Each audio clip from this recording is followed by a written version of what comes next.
Malakas na ulan at hangin ang tumama sa malaking bahagi ng Pangasinan kahapon Oktubre 3, 2025 dulot ng Bagyong Paolo. Patuloy ang pagbuhos ng ulan at bugso ng hangin sa iba't ibang bayan ng lalawigan na nagdulot ng pagbaha sa mabababang lugar at pagkansela ng ilang klase at biyahe.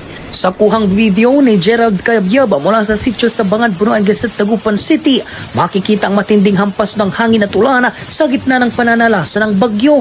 Itinaas sa Tropical Cyclone Wind Signal number 2 ang hilagang bahagi ng Pangasinan kabilang ang Dagupan City na nananatiling nasa ilalim ng state of calamity bunsod ng pinsalang iniwan ng mga naunang bagyo.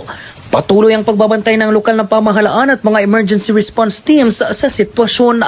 Sa ngayon, humihina na ang bagyo habang papalapit sa exit point ng Philippine Area of Responsibility o PAR. At ayon sa pag-asa, aasang lalabas ang bagyo sa Philippine Area of Responsibility ngayong araw. Kasama mo mula rito sa IFM News Dagupan, ito si Idol Nil Moyaro, Tatak IFM. IFM News. IFM News. IFM News.